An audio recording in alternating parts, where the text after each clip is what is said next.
네, 평강하셨습니까? 네, 반갑습니다. 예, 같이 기도하시고 말씀 교제 나누겠습니다.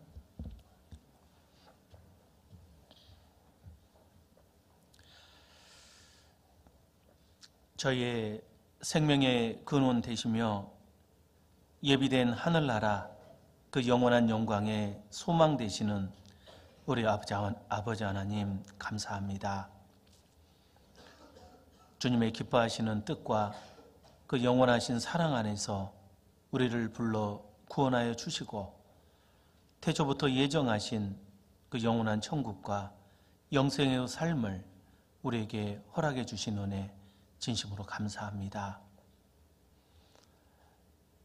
우리는 우리 조상 아담의 범죄한 이후에 무서운 죄의 저주 가운데 살아가며 모태에서부터 주님을 떠나서 눈에 보이는 이 세상만이 전부인 양 죄악 가운데 방황하던 저희였습니다.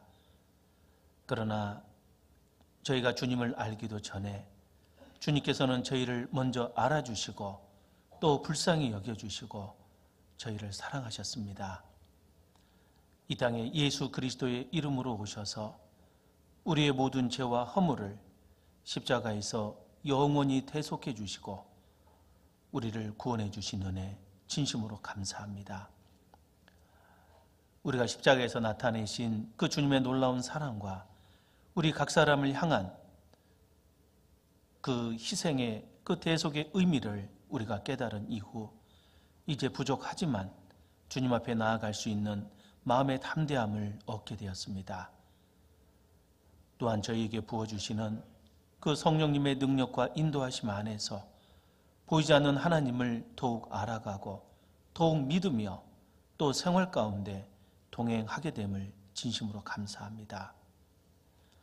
우리가 진리의 말씀과 또 주님과 동행하는 삶 가운데에서 우리의 존재의 의미가 하나님 앞에 얼마나 존귀한 존재이며 또 하나님의 사랑이 얼마나 크고 넓은지 더욱 깨달아가게 됨을 감사합니다.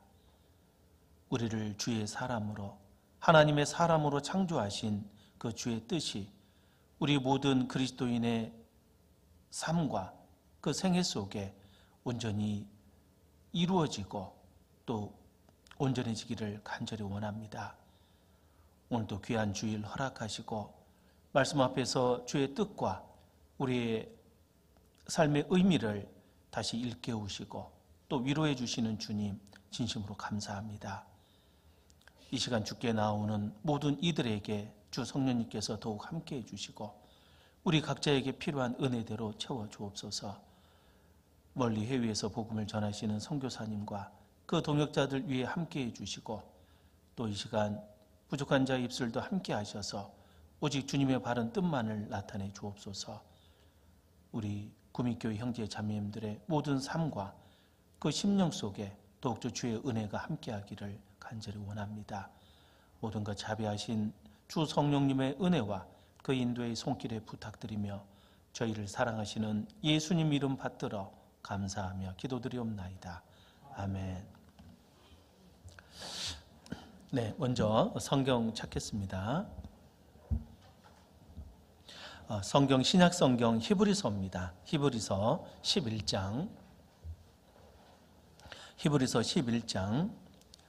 1절부터 제가 읽겠습니다.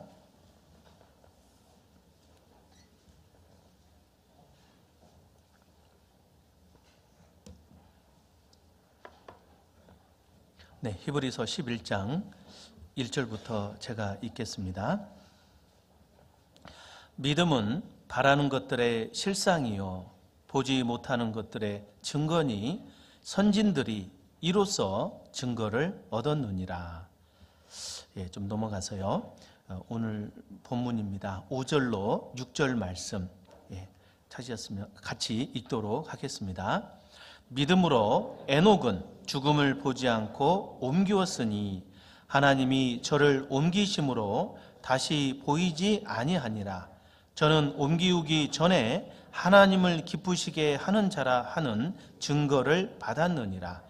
믿음이 없이는 기쁘시게 못하나니 하나님께 나아가는 자는 반드시 그가 계신 것과 또한 그가 자기를 찾는 자들에게 상 주시는 이심을 믿어야 할지니라. 예. 반갑습니다. 오랜만에 우리 구미교 형제 자매님들 찾아뵙습니다. 생각해 보니까 한 10여 년 전에요. 한번 찾아뵀던 기억이 있고, 이번 두 번째 이렇게 뵈는데, 항상 구미 이렇게 올 때마다 이렇게 전반적으로 교회 분위기도, 모습도 아름답고, 또 분위기도 굉장히 젊고, 또 활기있다라는 느낌을 갖습니다. 저는 처음엔 양산에서 이제 교제를 했었고요. 그때 찾아뵀던 기억이 납니다. 현재는 서울에서 교제하고 있고, 또 부족하지만 우리 복음을 위해서 좀 이렇게 교제하는 모든 부분들, 특별히 이렇게 과거에 교제하면서 많이 그 은혜를 받았던 그런 교회들에 대해서 항상 묵상이 되곤 합니다. 어제 전날 와서 또 저녁 시간 우리 구미교회에 처음 시작했을 때 했던 그런 모습들, 그리고 그런 들었던 소식들 생각하면서 새롭게 기도가 됐고요. 또 어제 그 집사님들하고 교제하면서도 많은 은혜가 되었습니다. 오늘 어떤 말씀으로 이렇게 교제를 할까 이렇게 생각하다가요. 우리가 익히 알고 있는 내용일 수 있지만, 그러나 신앙생활에 있어서 가장 중요한 주제라고 이렇게 생각이 되어서 이 히브리서 11장 5절 6절을 중심으로 이 에녹의 삶에 대해서 한번 돌아보고, 참으로 하나님을 기쁘게 하는 삶, 그리고 하나님과 동행하는 삶에 대해서 한번 좀 교훈을 받았으면 좋겠습니다. 히브리서 11장은 성경 전체에서도 굉장히 중요한 또 특별한 장으로 분류가 되고 있습니다. 통칭 그 믿음의 장이라고 하죠. 히브리서 11장이 믿음장, 또 고린도전서 13장이 이 사랑장, 또 고린도전서 15장이 이 부활의 장이라고 하지 않습니까? 그런 특별한 어떤 명칭이 붙은 그 장에 대해서는 우리가 좀 깊숙하게 그 주제에 대해서 좀 곰곰이 생각하면서 묵상할 필요가 있습니다. 히브리서 11장에 이 믿음에 관계된 내용이 쭉 언급이 되고 있어요. 오직 의인은 믿음으로 말미암아 살지라. 하나님 앞에 구원받는 그리스도인들, 또 구원받은 이후에 하나님 앞에 의인이라 칭함을 받는 사람들의 삶이 무엇인가, 이것을 앞서간 선진들의 그 삶으로서 표현해 놓고 있는 장이 바로 히브리서 11장이라고 할 수 있습니다. 그래서 여기에 보면은 믿음이라는 것이 무엇인지를 정의를 내리고, 또 그 믿음 안에서 살아갔던 사람들의 삶이 이렇게 언급이 되고 있습니다. 그리고 우리가 이 믿음장을 미리 읽고, 그리고 성경을 처음부터 창세기부터 쭉 읽어가다 보면은 정말 그 역사 속에서 이런 믿음의 삶을 살아갔던 사람들이 왜 믿음의 사람인지를 알 수 있도록 이렇게 설명해 놓고 있는 거죠. 믿음은 바라는 것들의 실상이요 보지 못하는 것들의 증거다. 선진들이 이로써 증거를 얻었느니라. 하나님 앞에 의인이라는 증거, 믿음의 사람이라는 증거, 또 선한 사람이라는 증거가 바로 이 믿음에 의해서 결정이 된다라는 거죠. 믿음은 바라는 것들의 실상이다. 우리가 뭔가를 원한다면은 그 원하는 것의 구체적인 그 개념 혹은 표현할 수 있는 증거라는 것이 있습니다. 믿음이라는 단어 자체는 약간 추상명사라고 하죠. 추상적인 개념입니다. 그래서 이제 사람마다 보이지 않다 보니까 이제 좀 거짓말을 할 수도 있고 두리뭉실하게 이렇게 표현할 수도 있고 그럴 거예요. 그런데 신기한 것은 성경 속에서 말하고 있는 그 진리에 관한 믿음, 진리에 관한 믿음에 대해서는 절대 속일 수 없고 또 두리뭉실하지도 않습니다. 오히려 추상적인 것이요, 어떤 경우에서는 더 정확한 것들이 꽤 있어요. 누구나 공감되는, 그렇죠? 거짓말을 할 수 없는, 나도 알고 상대도 알고, 그리고 중요한 것은 하나님도 알고 계시는, 우리의 양심 속에서 느끼고 있는 그런 것들이 바로 이 진리에 관한 믿음들이죠. 그래서 이 선진들이 누구나 공감할 수 있는, 또 누구나 인정할 수 있는 그런 믿음 안에서 증거를 얻었다라는 겁니다. 그래서 그런 믿음에 관계된 것을 쭉 이제 이렇게 살펴볼 수가 있는데, 그 내용들이 이제 구체적으로 이렇게 언급된 이제 인물들이 첫 번째가 아벨부터 시작을 하지 않습니까? 4절에 보면은 믿음으로 아벨은 가인보다 더 나은 제사를 하나님께 드렸다. 예. 우리 조상, 육신의 조상은 아담이지만은 우리 믿음의 조상은 아벨이라고 할 수 있습니다.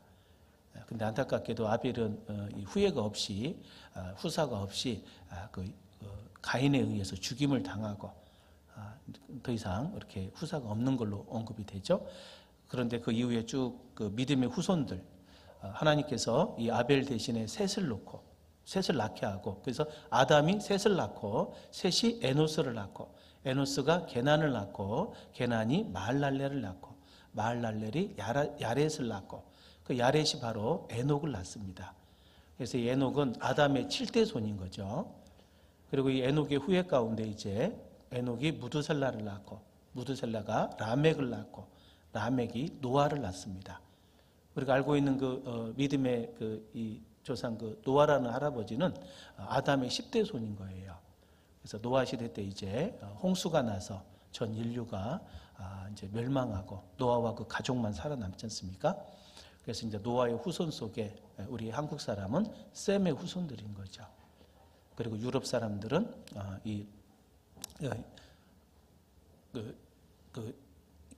야렛의 후예고 라멕이, 죄송합니다. 갑자기 생각이 안 나죠? 한번 찾아볼까요? 창세기 11장을 한번 보겠습니다. 10장을 한번 보겠습니다. 10장. 창세기 10장 1절에 보면은 노아의 아들 셈과 함과 야벳의 후예는 이러하니라. 홍수 후에 그들이 아들들을 낳았으니 야벳의 아들은 고멜과 마곡과 마대와 야온과 두발과 메삭과 디라스요. 예. 야벳의 후예가 바로 유럽 사람들이라는 것을 우리가 알 수 있습니다. 그리고 이 함의 후예가 바로 아프리카에 아프리카 지역으로 갔던 그 사람들이 바로 함의 후예죠. 그래서 전 인류가 노아의 세 아들 셈과 함과 야벳에 의해서 이렇게 퍼지게 되었고, 벌써 이제 노아 할아버지 이후로 지금 한 5,000년 정도 시간이 흘러서 현대에 이르고 있는 거죠. 그래서 실제 인류의 역사는 아담으로부터 지금까지 한 6,000년 역사, 그리고 노아는 아담으로부터 1056년이 걸리거든요. 그래서 아담의 10대에서 노아, 바로 1000년이 지난 이후에 노아가 등장하고, 그 이후에 바로 셈, 함, 야벳의 후예들이 우리 인류의 또 조상이 되는 겁니다.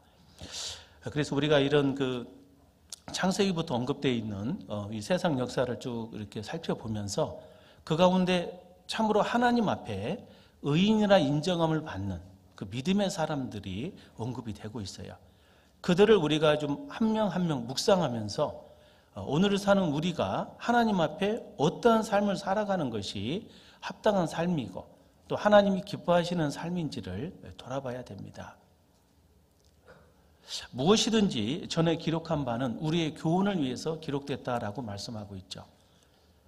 앞서간 많은 믿음의 선진들의 삶은요, 단순히 그들의 그 삶만을 이렇게 설명하는 것이 아니고 오늘을 사는 우리들의 그 모델이 되는 겁니다. 하나님은 예나 오늘이나 영원토록 동일하신 분이라고 말씀하고 있죠. 아브라함의 하나님이 그 아들 이삭의 하나님이었고, 그 이삭의 하나님이 또 그 아들 야곱의 하나님이셨어요. 과거 아담 때부터 또 오늘 본문의 주제인 이 에녹의 하나님께서 바로 오늘을 사는 나의 하나님도 된다라는 사실입니다. 그렇기 때문에 하나님께서 각 시대의 인물들에 대해서 어떻게 생각을 하시고 또 어떤 것을 기뻐하시고 또 어떤 것을 귀하게 여겼는지를 곰곰이 묵상하다 보면 나도 그런 삶을 살 때 하나님이 나를 기뻐하시고 귀하게 여기신다는 거죠. 그래서 이 진리라고 하는 것은 바로 그렇습니다. 예나 지금이나 그리고 앞으로도 동일한 그런 특징이 있는 거예요. 그래서 그 진리의 이 기준 안에서 우리가 하나님 앞에 어떠한 삶을 살아가는 게 합당한지 이런 것을 조금 돌아보는 것은 바로 과거의 그 앞서간 인물들의 삶을 잘 조명해 볼 때, 잘 살펴볼 때 우리가 거기서 교훈을 받을 수 있는 거죠. 실제 성경에서는 등장 인물이 약 2만 명 정도 된다고 하잖아요. 근데 이제 2만 명의 인물들을 다 우리가 조사해 보기는 좀 쉽지 않고, 그 중에 우리가 익숙히 이제 알고 있는 내용들을 쭉 요약해 보면은 한 100여 명 정도의 이렇게 인물이 이렇게 요약을 해볼 수가 있습니다. 그리고 그들의 삶을 이렇게 묵상하다 보면은 그들의 삶이 이미 평가를 받고 있는 거예요. 예를 들어서 이제 아브라함이라든지 그리고 이제 다윗 같은 인물은 거의 그 점수가 하나님 앞에 굉장히 거의 100점에 가까운, 물론 좀 부족한 부분도 있긴 있지만 그래도 하나님 앞에서 인정받는 사람들의 그 모습이죠. 그렇지만 어떤 사람들은 처음에 의인으로 이렇게 약속을 받았지만 나중에 그 삶 속에서 하나님 앞에 부족하다는 평가를 받은 인물들도 있습니다. 예를 들어서 이 야곱의 형이었던 에서 같은 인물, 그리고 이 다윗의 그 먼저 왕이었던 바로 사울이라는 왕, 그런 그 왕을 이렇게 묵상하다 보면은 틀림없이 처음에는 하나님 앞에 약속이 있었던 사람인데 나중에 그 약속이 폐해지고, 참 성경은 이렇게 안 좋은 사람의 모델로 또 이렇게 기록이 되고 있는 거죠.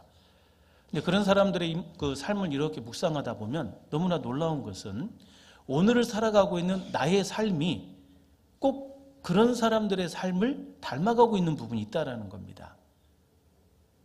저도 처음에 이제 성경을 묵상하면서요, 참 마음으로 이렇게 안타깝지만 또 내 스스로 공감이 됐던 그런 인물들이 이렇게 생각이 보이더라고요. 대표적으로 이렇게 에서 같은 사람. 에서가 이제 털이 많은 사람이라고 있잖아요. 저도 좀 털이 많거든요. 그래서 이제 에서 볼 때마다 이렇게 털이 많고 또 이렇게 활동적인 사람이잖아요. 익숙한 사냥꾼이었다. 그 당시에는 이제 사냥을 하는 시대잖아요. 그래서 남자답고 또 사회적으로 뭔가 능력자의 모습입니다. 사냥하러 다니고. 반면에 이제 이 야곱은 남자라면 나가서 사냥하고 뭔가 좀 이렇게 사회적으로 좀 능력을 발휘해야 될 사람이 집에서 어머니 일이나 도와주고 약간 정용한 사람으로 이렇게 표현되어 있잖아요. 얼핏 보면은 야곱이 지금으로 보면은 이렇게 더 이렇게 능력이 없는 것 같이 보이는데 성경은 그 야곱이 하나님 앞에 훌륭한 사람이라고 결론을 내리고 있죠. 비록 개인적인 어떤 약점도 있지만은 무엇보다도 하나님께서 우리에게 주시고자 하셨던 그 하나님의 영광, 저를 축복하지 아니하면 가게 하지 않겠습니다. 그 축복을 그렇게 사모했던 야곱, 그 하나님의 영광을 사모했던 그 야곱이 사람으로서 가장 귀한 그 소망을 가졌던 부분이라는 걸 알려줍니다. 모든 인생들의 소망은 하나님께 도해야 되는 것을 말씀하고 있는 거예요. 이 세상에서 있는 것은 절대 우리의 소망이 될 수 없는 겁니다. 또 이 사울과 다윗 그 두 왕의 삶을 비교해 놓은 것이 바로 사무엘상하죠. 사무엘상하를 잘 읽어보면은 이 사울 왕과 다윗 왕의 이 삶이 이렇게 조명이 되는데요. 얼핏 보면은 사울 왕이 훨씬 나은 것 같기도 해요. 그렇죠? 우리가 이제 나중에 왕조실록까지 한번 쭉 읽어보면은 다윗 왕은 조금 문제가 있지 않습니까? 뭐 어떤 육신적으로 큰 어떤 죄도 짓고 자기 부하를 죽이기도 하고 그 부하의 아내였던 우리아의 아내를 또 바세바를 취하기도 하고 또 자식 교육도 좀 잘못시킨 것 같아요. 그래서 자식들이 툭하면 뭐 서로 막 죽이질 않나, 뭐 아버지를 대적해서 반란을 일으키지 않나. 상당히 좀 문제가 있는 그런 모습 같아요. 그런데 이 사도행전 13장에 보면은 내가 이새의 아들 다윗을 만나니 내 마음에 합한 사람이라. 내가 기뻐하는 것을 다 이루리라 하였노라.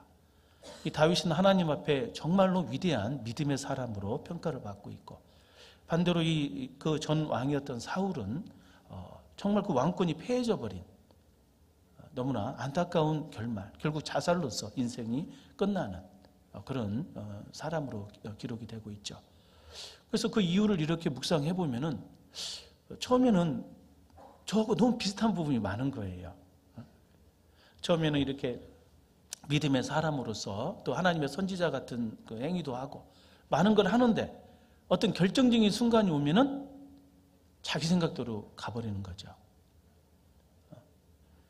이 블레셋과의 전투에서도 기다리라고 했으면 좀 기다려야 되는데 처음에는 기다리다가 한 일주일 지나서 이제 그 사무엘이 이제 돌아와야 될 그 시점에 맞춰서 더 이상 못 기다리고 자기 마음대로 이렇게 번제를 드리고, 그리고 또 이 아말렉과의 전투에서도 분명히 하나님의 뜻이 그 아말렉을 진멸하라고 했는데도 자기 생각에 맞춰서 진멸은 하긴 하는데 또 좋은 것들은 또 살려주고, 인간적으로 보면 그게 그렇게 크게 큰 잘못으로 안 보일 수도 있어요. 나도 그렇게 할 것 같아요. 우리가 일주일 동안 이렇게 그 전쟁을 하다가 지금 긴박하게 돌아가고 있고 빨리 사무엘 그때 사사니까요. 선지자 그 제사장이 빨리 와서 좀 기도를 하고 빨리 뭔가를 좀 액션을 취해야 되는데 7일 동안 기다려도 안 온다고 느껴지는 거죠, 본인은. 그래가지고 결국 거기서 이렇게 자기 마음대로 이렇게 번제를 드립니다. 우리가 대부분 그런 경우가 있거든요. 뭔가 믿음 안에서 하나님의 뜻을 기다리다가 마지막에는 자기 뜻대로 그냥 이렇게 일을 그르치는 경우가 있을 수 있습니다. 그런데 그 모습이 바로 하나님 앞에 믿음이 없는 모습이에요. 처음에는 믿는 척하다가 나중에는 배반하는 것이 그게 믿음이 아니라는 것을 아주 강하게 경고하고 있는 모습들입니다. 또 아말렉과의 전투, 아말렉은 사울과 관계했던 그 시대에 그 두 민족이 있잖아요. 그 블레셋과 아말렉. 블레셋은 블레셋 민족 외부로부터 우리의 신앙을 도전하는 세력이라고 할 수 있습니다. 그 당시 그 블레셋의 대장 골리앗, 너는 칼과 창과 단창으로 내게 나오거니와, 그 외부적인 어떤 그 힘으로, 어떤 권력으로 우리 신앙을 이렇게 도전하는 그런 세력이라고 할 수 있어요. 그러나 다윗은 나는 네가 모욕하는 만군의 여호와의 이름으로 네게 나간다 해가지고 그 믿음으로 나가서 결국 골리앗을 쓰러뜨리죠. 그 믿음으로 승리하는 그 모습을 보여주는 겁니다. 하나님의 이름으로. 그래서 외부로부터의 어떤 이 도전 세력을 정말로 여호와라는 이름 스스로 계시며 존재하는 만물을 존재케 하시는 모든 것의 그 창조자, 그 주관자, 바로 그 여호와의 이름으로 이 세상을 우리가 이길 수 있다는 걸 보여주는 거죠. 또 이 사울이 두 번째 실패했던 그 아말렉과의 전투는, 아말렉은 하나님을 두려워하지 않는 민족이라고 돼 있죠. 하나님을 두려워하지 않는다는 말 속에서요, 이 아말렉은 참으로 이 하나님을 대적하는 이상한 세력이 있어요. 바로 우리 육신의 소욕입니다. 우리 육신의 소욕은 절대 하나님의 뜻에 굴복지 않습니다. 오히려 성령을 대적합니다. 바로 우리 육신의 소욕, 그 육신의 이 욕구, 그 속에서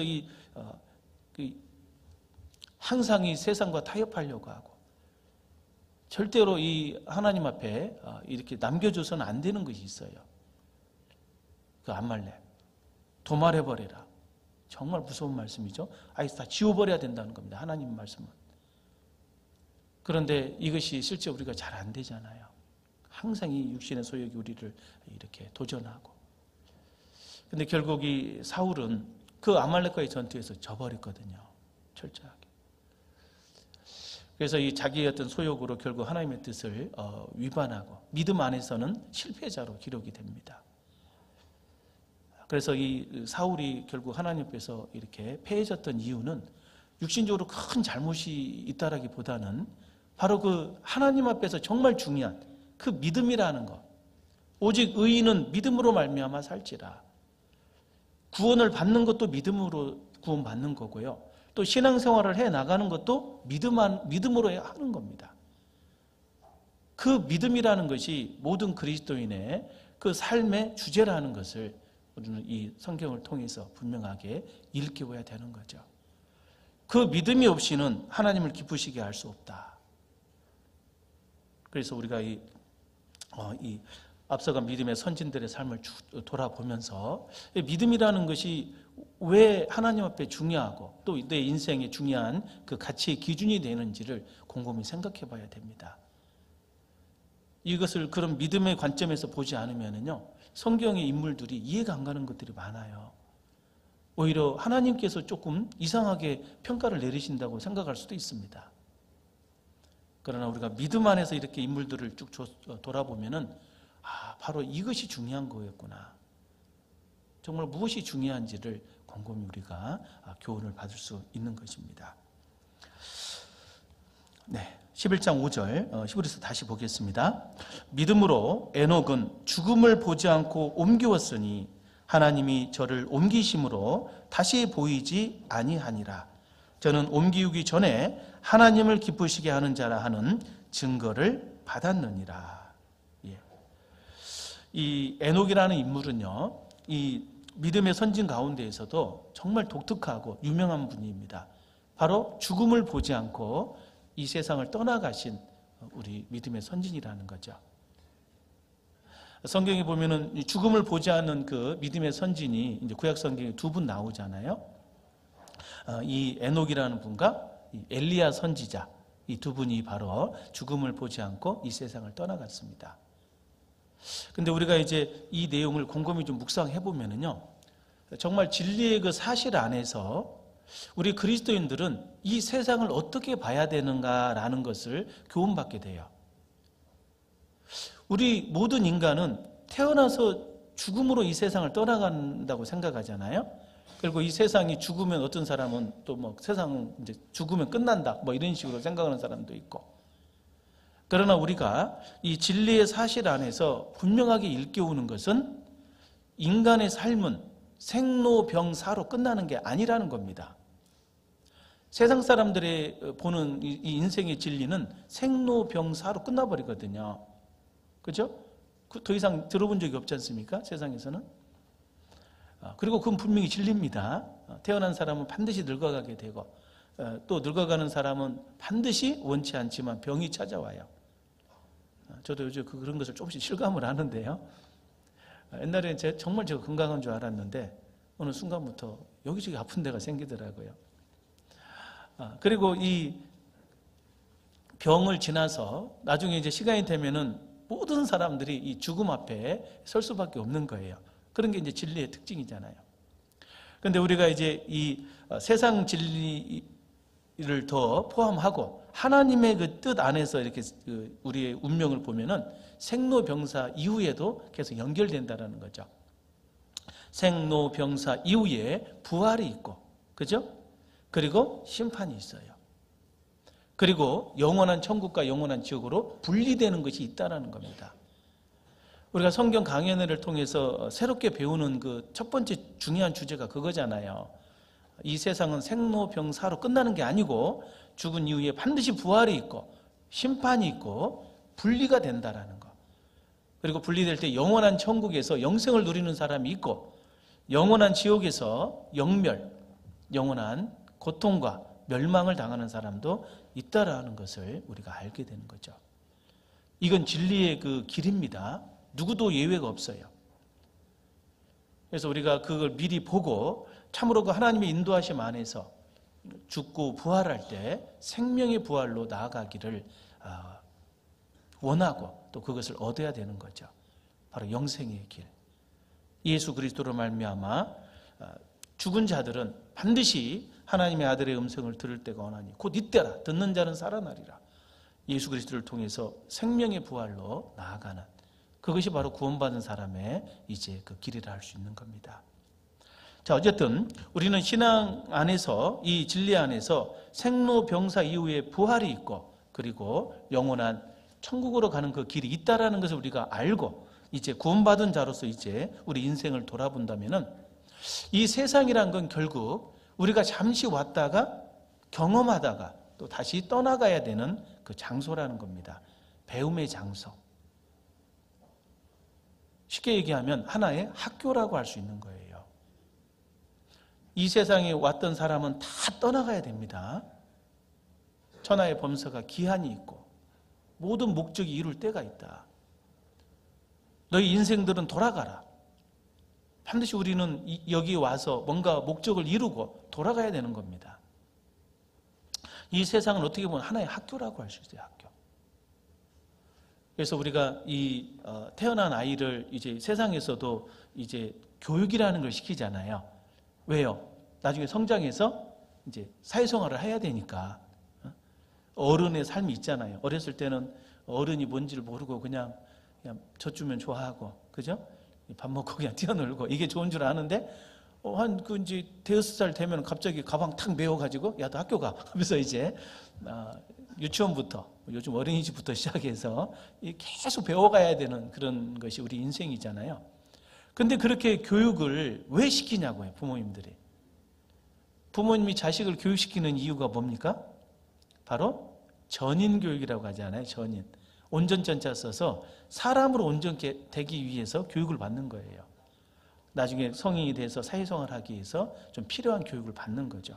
바로 이 학교의 목적이 그겁니다. 전인교육. 온전한 사람으로 세우기 위한 그 과정이 학교라는 거죠. 이 세상이 꼭 그와 같아요. 모든 사람들은 사실 하나님의 형상으로 지음받은 그 영혼의 존재들이잖아요. 우리 모든 인생들은 사실은 하나님의 사람이 되어야 되는 그 목적을 가지고 태어난다고 할 수 있어요. 하나님의 사람. 이 세상이라고 하는 학교에서 우리는 하나님의 사람이 되어야 됩니다. 모든 성경은 하나님의 감동으로 된 것으로 교훈과 책망과 바르게 함과 의로 교육하기에 유익하니 이는 하나님의 사람으로 온전케 하며 모든 선한 일을 행하기에 온전케 하려 함이라. 우리가 이 세상에 태어나서 정말로 우리가 이 세상이라고 하는 삶 속에 여러 가지 이 경험과 여러 가지 시행착오를 통해서 반드시 배워야 되는 게 뭘까? 그게 바로 하나님의 사람이 되어야 된다는 겁니다. 우리는 원래 처음부터 지음받은 목적이 하나님의 사람이 되기 위해서 지음받은 거예요. 처음부터. 그래서 하나님과 같이 영생을 누려야 되기 때문에 영생을 얻어야 되는 거였고, 또 더 나아가서는 하나님과 영생을 누리는 대상자는 하나님과의 사랑의 관계가 이루어져야 되는 거예요. 그래서 하나님이 우리 인간에게 요구하는 그 10계명을 요약하고 압축하면 딱 한마디로 얘기하면 주 너의 하나님을 사랑하라는 겁니다. 왜? 우리는 주님을 사랑해야 되는 존재란 말이죠. 목적 자체가. 마음을 다하고 목숨을 다하고 뜻을 다하고 힘을 다하여 주 너의 하나님을 사랑하라. 왜? 우리 인간은 그런 존재 목적을 갖고 태어났다는 거예요. 우리가 뭐 옛날 교육받았듯이 우리는 민족 중흥의 역사적 사명을 띠고 태어난 것이 아니고 우리는 하나님의 사람이 되고 하나님과 사랑의 관계로서 영생을 누려야 되는 그 피조물로 지음받았다는 겁니다. 그러니까 우리가 정말로 하나님을 알고 그리고 하나님의 사랑을 받고 나중에 성장해서 하나님의 사랑을 이해하고 그리고 참으로 하나님을 사랑할 수 있는 대상이 되어야 됩니다. 하나님을 사랑할 수 있는 사람. 그 사람이 바로 하나님과 함께 영생을 누리고 또 부끄러움 없이 영원한 영광 가운데 천국에 거하는 참된 그리스도인의 모습이라고 할 수 있습니다. 그래서 이 믿음의 선진들의 이 삶을 한마디로 요약하자면 바로 하나님의 사람들이었다는 거예요. 하나님을 사랑하는 사람들. 그리고 하나님의 이 사랑 안에서 정말로 믿음 안에서 하나님과 동행했던 사람이라고 할 수 있습니다. 그것이 바로 믿음장의 전체적인 주제라고 할 수 있는 겁니다. 오늘 살펴보려고 하는 이 에녹이라는 분은 바로 그런 하나님의 사람이었고 또 하나님과 동행했던 사람, 하나님을 사랑했던 사람이라는 걸 알 수가 있습니다. 이 에녹이라는 이 이름의 뜻부터 참 의미가 있죠. 에녹이라는 말의 의미는 이 받쳐졌다, 봉헌됐다 이런 뜻을 갖고 있습니다. 받쳐진, 봉헌된 이렇게 받쳐졌다 이 말이죠. 그래서 그 의미의 이름인데요. 참 그 이름부터가 놀랍죠. 성경에 보면은 참 신기한 것은요. 의인들의 이름은 굉장히 다들 좋아요. 예를 들어서 이렇게 노아라는 우리 믿음의 선진의 이름은 위로, 안위 이런 뜻입니다. 위로함을 받다, 위로하다, 안위하다 이런 뜻이고요. 우리가 여인 인물 중에 뭐 한나 이런 인물은 은혜 이런 뜻이고, 또 하나님께서는 그 이름을 또 바꿔주기도 하세요.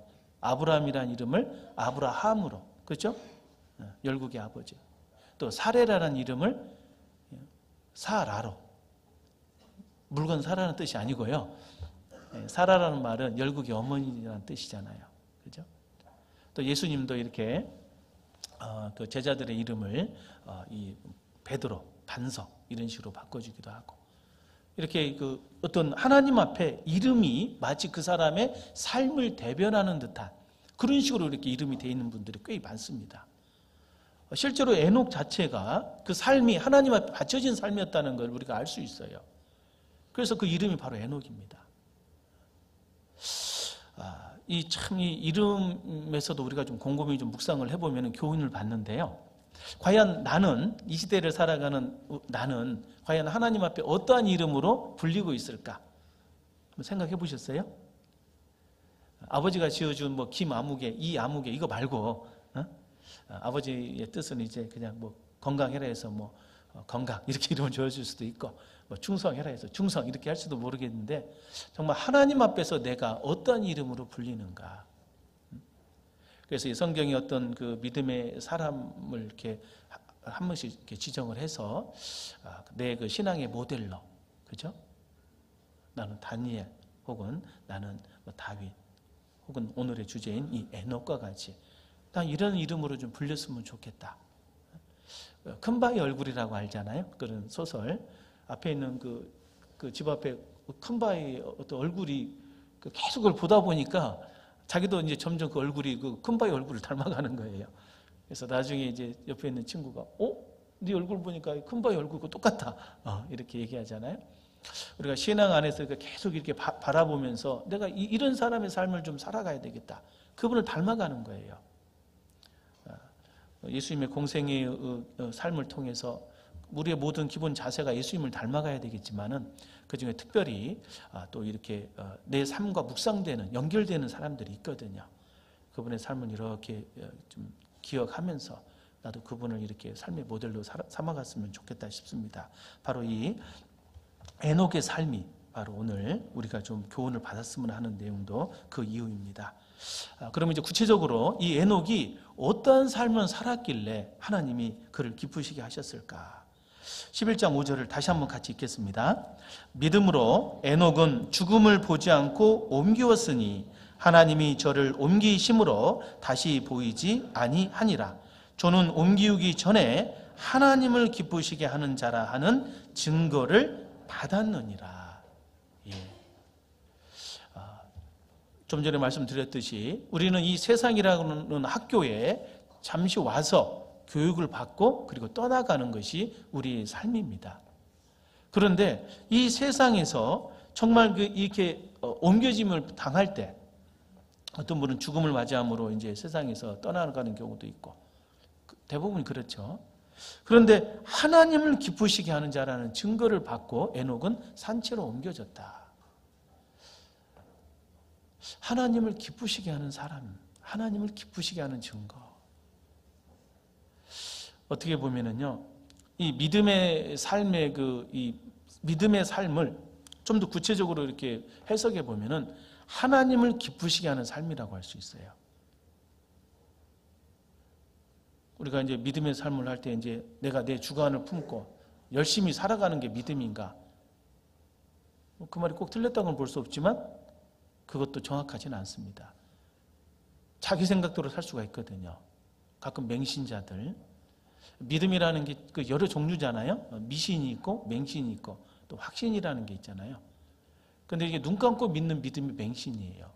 우리가 가끔 신앙 안에서 이렇게 좀 착각하는 경우가 내 뜻대로 뭐 열심히 살면서 또 자기가 하나님 앞에 바르게 사는 줄 이렇게 착각할 수가 있어요. 그렇지 않습니다. 믿음의 삶이라는 것은 하나님과의 관계 속에서 주고받는 그 느낌이 있고 자기가 아는 거예요. 귀 막고 그냥 눈 막고 그냥 내 생각대로만 쭉 살아가는 게 믿음의 삶이 아니라 계속 하나님과 대화하면서 살아가는 삶. 시편 16편 8절에 보면은 내가 여호와를 내 앞에 모심이여 그가 내 우편에 계심으로 내가 요동치 아니하리로다. 항상 그 앞에 모시고 옆에 두는 겁니다. 옆에 둔다는 얘기는 계속 카운셀러, 이 상담자로서 계속 주고받는 이 관계를 얘기하는 거고, 앞에 모신다는 것은 어떤 상황 속에서 항상 그것이 그 상황이 하나님 안에 있다라는 것을 이렇게 인정한다는 거예요. 너희가 그리스도를 주로 받았으니 그 안에서 행하되, 그 안에서 행하는 모습이에요. 모든 삶이. 지금 이 가운데도 주님이 계시잖아요. 그렇죠? 근데 여기만 계신 게 아니에요. 내가 직장 생활할 때도 그 직장 그 섹터 안에 그 부서 안에 주님이 계시고 그 안에 내가 있다라는 생각. 또 가정에서도 마찬가지예요. 가정 안에서도 내가 비록 육신적으로는 집안의 가장이지만 이 집안의 가장인 하나님이 계시다는 거예요. 주님이 계시고 그 안에 내가 주님을 세우는 섬기는 자로서 가정 안에 있는 겁니다.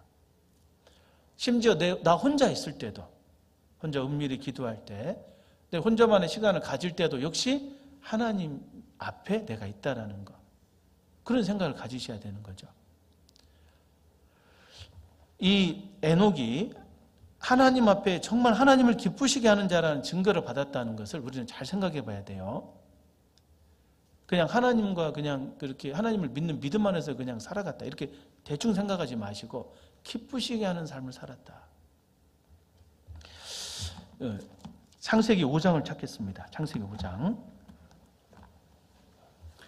에녹에 대해서 설명하고 있는 이 말씀이요. 히브리서 11장하고 그리고 창세기 5장 그리고 유다서에 언급되어 있습니다. 창세기 5장을 좀 살펴보죠. 창세기 5장 21절입니다. 창세기 5장 21절로 24절입니다. 제가 읽겠습니다. 에녹은 65세에 무두셀라를 낳았고 무두셀라를 낳은 후 300년을 같이겠습니다. 하나님과 동행하며 자녀를 낳았으며, 그가 365세를 향수하였더라. 에녹이 같이겠습니다. 하나님과 동행하더니 하나님이 그를 데려가심으로 세상에 있지 아니하였더라. 이 창세기 5장에는 아담의 후손들, 그 아담 이후로 쭉 이렇게 의인의 그 계보가 기록이 되고 있습니다.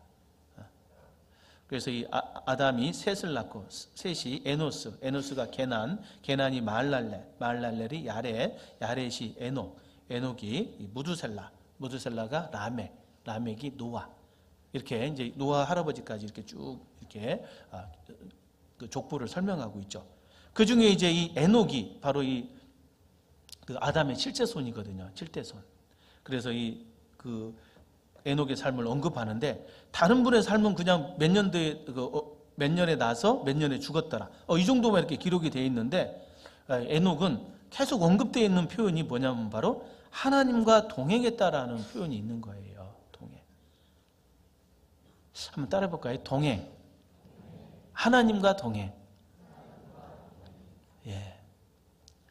이 에녹 하면 탁 떠오르는 그 삶이 바로 하나님과 동행한 사람이라는 거죠. 동행. 에녹이 왜 하나님을 기쁘시게 했느냐? 여러 가지가 있겠지만 가장 중요한 주제는 바로 하나님과 동행했다라는 것에 그 의미가 있는 겁니다. 동행이라는 것은 말 그대로 같이 가는 겁니다. 그리고 동행하는 사람은요, 정말 동행하는 사람은 서로 기쁘시게 해요.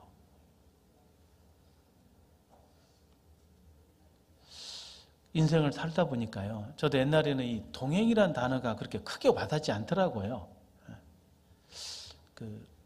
그냥 생각나는 건 기껏 하면 옛날 그 유행가 좀 생각나더라고요.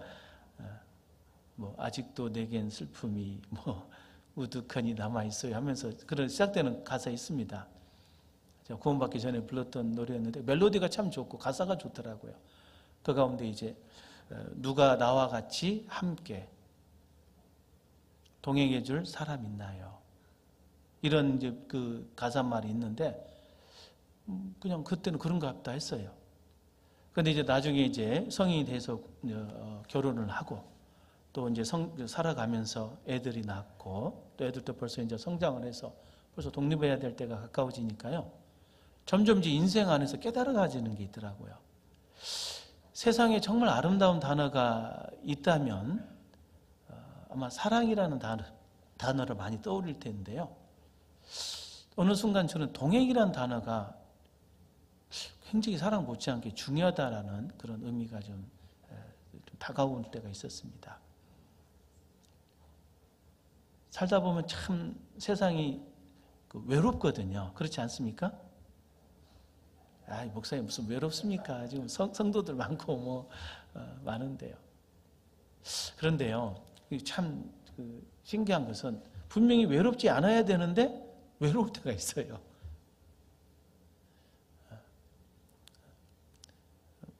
갱년기가 돼서 그런 건 아니고요. 아마 다 공감하실 겁니다. 어느 순간 자식도 다 필요 없는 거예요. 또 이렇게 내가 사랑했던 사람으로 알고 있었던 부모님 다 떠나가 계시고 돌아가시고 정말로 이 세상에서 내가 마음을 좀 터놓고 얘기하고 또 정말로 위로를 받을 수 있는 대상 그런 사람이 가끔 이게 떠올라요. 특히 우리 형제님들은 그런 거 더 많이 느끼죠. 남자들도. 물론 자매님들도 마찬가지겠지만요. 그러면서 정말 내 옆에서 묵묵히 나를 이렇게 나와 함께 해주는 사람, 바로 배우자죠. 일단은 배우자가 딱 이렇게 새롭게 보입니다. 정말 이 세상에서 귀한 사람은 당신밖에 없다고. 어떤 분은 이렇게 자녀들 다 이렇게 이제 출가시키고 이제 아내하고 같이 이제 밥을 먹다가 서로 이제 얼굴을 보다가 울었다는 얘기를 제가 듣고 그게 공감이 되더라니까요. 그래서 막 눈물이 났다고 하더라고요. 그래서 그 부부간의 그 가슴 찡한 그런 사랑, 그 동행이라고 하는 사실 이 동행의 그 출발이 사랑이거든요. 이 사랑이라는 것을 우리가 이제 또 이렇게 곰곰이 묵상하다 보면 그 사랑의 시작부터 끝까지 이렇게 쭉 돌아보면은 참 묘한 게 있어요. 사랑이라는 것은 그 특징이 상대를 불쌍히 여기잖아요. 공자라는 사람은 인이라는 말을 측은지심이라고 표현했잖아요. 불쌍히 여기는 마음. 근데 정말로 하나님의 사랑이 이 채우란다는 표현이 있거든요. 불쌍히 여기는. 우리를 불쌍히 여기서 우리를 구원해 주셨던 그게 바로 하나님의 사랑이었잖아요. 이 사랑의 그 특징을 보면 그래요. 처음에는 그 상대를 보고 이 불쌍히 여기는 마음이 들어요. 그래서 상대를 용서합니다. 그렇죠? 용서하고 상대를 안아줘요. 받아들이죠. 그리고 이 화합이 이루어지고, 그죠? 용서와 화합. 그리고 정말 원하는 이 사랑의 이 핵심이 바로 하나예요. 하나됨. 하나 되길 원해요. 사랑하는 사람은 반드시 그렇습니다. 사랑하니까 헤어진다? 순 거짓말입니다. 사랑하면 반드시 하나가 돼요. 떨어지는 거 못 견뎌 합니다. 너는 내 안에, 나는 내 안에. 하나가 되고, 그리고 마지막으로 나아가는 방향이 바로 동행이라는 거죠. 이게 사랑의 어떤 특징이 그래요. 용서와 화합, 그리고 하나됨, 그리고 동행입니다. 이 동행이라는 게 뭐냐면은 결국 사랑의 완성 단계라는 거죠. 처음에는 상대가 좋고, 이렇게 잘못된 게 보이지 않고, 그리고 그게 화합이 되고, 용서가 되고, 그리고 어쨌든지 하나가 되길 원해요. 그런 강렬한 어떤 사랑에 의해서. 그리고 하나가 되면 그것으로 끝이 아니라 이제 그다음부터는 동행입니다. 우리가 주님과 함께 영원히 동행하는 곳이 천국이잖아요. 이 사랑의 완성 단계가 바로 동행이라는 생각이 들어요. 이 에녹이 하나님과 동행했다라는 말씀의 의미는, 이 에녹은 하나님의 사랑을 받았던 사람이고, 또 더 나아가서 하나님을 사랑하는 사람이었고, 그리고 궁극적으로 하나님과 하나가 된 사람이었고, 그리고 하나님과 이제 함께 나아가는 사람이었다는 거예요. 이 동행이라는 단어가 결코 가벼운 단어가 아닙니다. 누구도 나와 동행하기가 쉽지 않아요.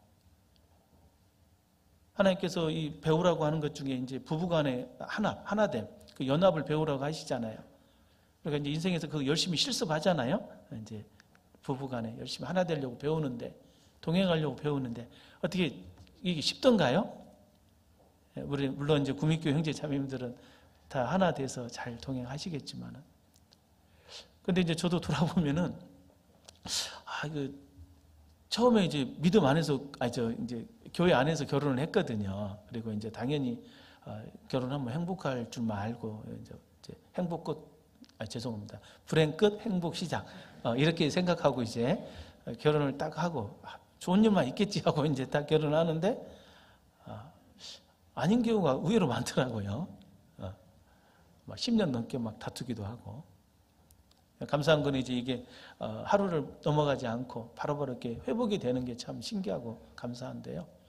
그런데 이제 어느 순간 이렇게 한 15년 정도 지났던 것 같아요. 제 기억으로. 근데 그때부터 비로소 이제 좀씩 뭔가 철이 든다고 할까요? 결혼을 생활해서 이 화합하는 법이 무엇인지를, 연합하는 법이 무엇인지를 좀씩 이렇게 깨닫게 됩니다. 우리 구미교회 구호가 연합이라고 표어가 되어 있는데요. 정말 이 귀중한 이 단어라고 생각합니다. 이 사랑 안에서 완성 단계예요. 동행이라는 것은. 많은 분들이 이 동행이 사랑과 연결되어 있다는 것을 많이 이렇게 간과하는 것 같습니다. 이 세상에서 하나님 다음으로요, 하나님 말고 또 돌아가신 부모님 말고 이 세상에서 누가 나를 제일 사랑할까요? 생각해 보셨어요? 지금 잠깐 생각해 보시죠. 이 세상에서 누가 나를 제일 사랑할까? 하나님은 이제 좀 논외로 하고, 존재하는 지금 살아있는 사람 중에 누굴까요? 얘기를 안 하시네. 너무 어려운 질문이라 죄송합니다. 그럼 보기를 들을까요? 1번, 지금 나와 함께하고 있는 내 배우자. 2번, 추억 속의 그 사람. 자, 누가 나를 제일 사랑할까요? 아직도 대답이 없어요. 예, 1번이죠. 다 1번이라고 얘기했으리라 생각합니다. 속으로 2번인데요. 이런 분은 빨리 상담하셔야 됩니다. 목사님 빨리 상담하셔야 돼요. 가끔 우리는 착각하고 살 때가 너무 많아요. 이 세상에서 나를 가장 사랑하는 사람은 바로 지금 나와 함께 동행하고 있는 바로 그 사람이에요. 미우나 고우나 바로 그분이 나를 가장 사랑하는 사람입니다. 그거 빨리 깨달아야 되거든요.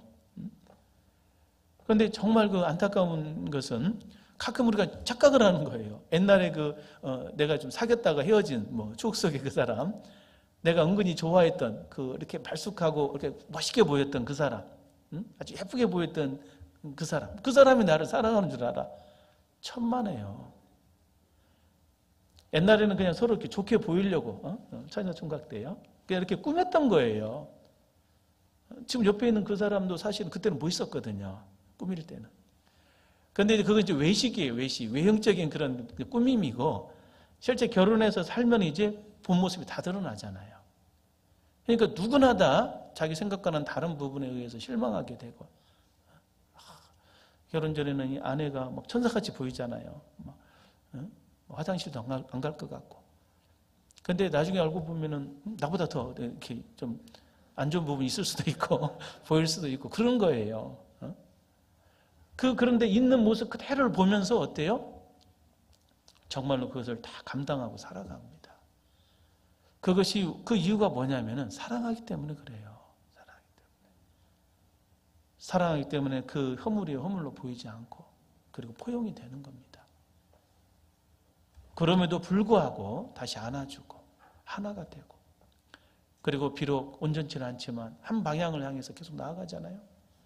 그게 부부관계 아니겠습니까? 분명히 기억해야 될 것은 현재 내 옆에서 묵묵히 자리를 지켜주고 나와 동행하고 있는 바로 그 사람이 가장 내가 사랑하는 사람이고 또 나를 사랑하는 사람이라는 걸, 그걸 꼭 좀 인식해야 되겠어요. 그걸 인식하지 못하니까 이렇게 함부로 이렇게 상대를 대하고 그러는 겁니다. 이 옛날에 이렇게 학창 시절에 좀 봤던 수필 중에 피천득시 인연이라는 수필이 교과서도 나와서 아실 겁니다. 인연 아시죠? 그 저자 피천득시가 이렇게 자기 이렇게 경험 같이 썼잖아요. 과거에 이제 일본에서 이렇게 있을 때 좋아했던 뭐 아사코인가요? 이제 조그마한 여자아이를 좋아했는데 나중에 이제 커서 이제 어떻게 됐든 헤어져서 이제 각자 길을 가잖아요. 그러다가 나중에 이제 보고 싶어서 가는데 두 번째, 세 번째 만남 하고 나서 마지막 만남은 어때요? 하지 말 걸 그랬다. 그렇죠? 괜히 만났다고. 가보니까 이렇게 아사코가 이렇게 다른 제1교포하고 이렇게 결혼해서 사는데 굉장히 힘들게 살아가고 있는 거예요. 얼굴도 별로 안 좋고. 근데 그 모습을 보면서 이제 여러 가지 생각이 들었겠죠. 처음에 그 수필을 볼 때는 이 사람이 옛사랑을 못 잊고 있나? 뭐 이런 식으로 이렇게 생각을 해봤는데 나중에 생각해 보니까 그게 아닌 거죠. 인생 안에서 정말로 동행하고 있는 부분, 여러 가지 생각이 되는데 그 중에서도 그 옛날 추억은 추억으로 아름다운 거지 실제 그 삶은 다르다는 겁니다. 정말로 인생 속에서 우리가 경험하고 분명하게 이렇게 깨달아야 될 부분은 동행하는 자가 정말 나를 사랑하고 있다는 겁니다. 동행하는 자. 그리고 그 동행하는 과정 속에서 그걸 좀 알고 그 배우자를, 동행하는 자를 정말로 기쁘게 할 수 있어야 돼요. 기쁘게. 우리가 정말 그 부족한 부분 가운데 하나가 뭐냐면요, 이 동행하는 자를 기쁘게 하질 않아요. 특히 우리 경상도 분들이 표현을 못하는 것 같아요. 저도 양산에서 7, 8년 있었거든요. 속마음은 참 좋아. 제가 보면은 정도 있고 참 그런 게 좋은 게 많은데, 근데 왜 이렇게 표현을 이렇게 함부로 하는지 몰라요. 반말에서 시작해서 반말로 끝나고 그냥 말을 너무 함부로 표현하죠. 차라 뭘 쳐요? 뭘 쳐겠네. 말이 너무 억세고 무서운 말이 많아요. 옛날에 설교로 처음 갔었는데 뭐라 시부리노? 그래가지고 제가 갑자기 한 대 맞은 꼴이 돼가지고요. 내가 지금 시부리고 있나? 해가지고 그래서 한참 고민했던 적이 있어요. 근데 그냥 표현 자체가 뭐라 말하노? 이런 것을 그런 식으로 표현을 하더라고요. 그래서 제가 굉장히 당황했던 적이 있는데 너무 말이 무서워요. 진짜 처음 들으면. 근데 부부간에도 그런 것 같아요. 부부간에도. 분명히 동행하고 있으면 사랑하는 관계인데, 절대 사랑한다는 표현을 못하고, 말을 해보라면 기껏 한다는 소리가, 네 알지? 이 정도? 알긴 뭘 알아. 표현 못하는 거 알고 있지. 참. 근데요, 이 동행하는 사람은 서로를 기쁘게 할 수 있어야 돼요. 그게 진정한 동행 아니겠습니까? 바른 동행 아니겠습니까? 이 에녹은 하나님과 동행하는 가운데 특별히 하나님을 기쁘시게 했다고 말씀하고 있는 거예요. 우리가 신앙생활을 할 때 이걸 아주 깊이 생각해야 됩니다. 어떤 부부는 똑같이 부부인데, 두 부부가 있는데 한쪽 부부는 그냥 기뻐하지가 않아. 그냥 살긴 살아. 근데 그냥 계속 밋밋해. 아무 소리도 없이 그냥. 근데 한쪽에서는 계속 웃음꽃이 꽃피고 뭔가 아기자기하고 계속 정말 세상 말로 깨가 쏟아지는 거예요. 그거 왜 그러냐고. 왜? 똑같이 둘 다 사랑하는데. 서로 기뻐하는 표현과 또 기뻐하는 것이 없어서 그런 겁니다. 우리가 주님과 동행하는 과정에서도 어떤 분은 신앙생활을 할 때 그 주님을 기쁘시게 해야 되겠다는 생각을 안 하고 사는 사람이 있는 것 같아요. 표현 자체를 안 하는 거죠. 그냥 무뚝뚝하게 그냥 혼자 그냥 살아. 그냥 그러면서 그냥 뭐 속으로는 뭐 주님 아시겠지 뭐. 아닙니다. 주님도 물으셔요. 확증하기를 원합니다. 너희는 나를 누구라 하느냐? 제자들이 예수님을 어떻게 생각하는지 예수님이 다 아시면서도 묻거든요. 너희는 나를 어떻게 생각하냐 물어보고. 나중에 베드로한테는 네가 나를 사랑하느냐 물어봐요. 베드로 입장에서는 다 아시는데 왜 물어보실까? 뭐 그것도 3번씩이나? 굉장히 당황스러울 수 있는데 묻는 거예요. 사랑한다고 고백하기를. 우리가 주님과 동행하면서요, 정말로 그냥 막연히 내가 주님을 의지하고 믿고 있으니까 그냥 내 생각대로 내 뜻대로 이렇게 살아가고 어쩌다 생각나면 주님 생각하고, 이것이 동행이 아니라니까요. 그건 기뻐하는 동행이 아닐 겁니다.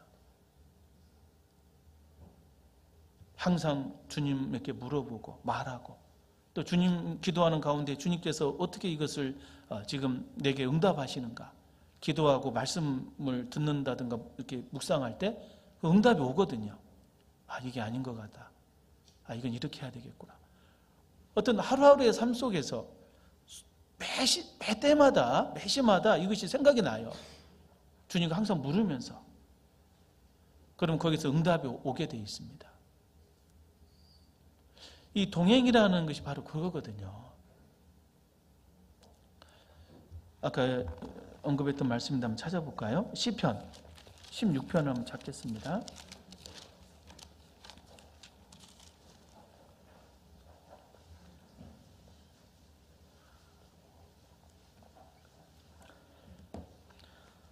시편 16편 8절 말씀, 같이 읽겠습니다. 내가 여호와를 항상 내 앞에 모시며 그가 내 우편에 계심으로 내가 요동치 아니하리로다.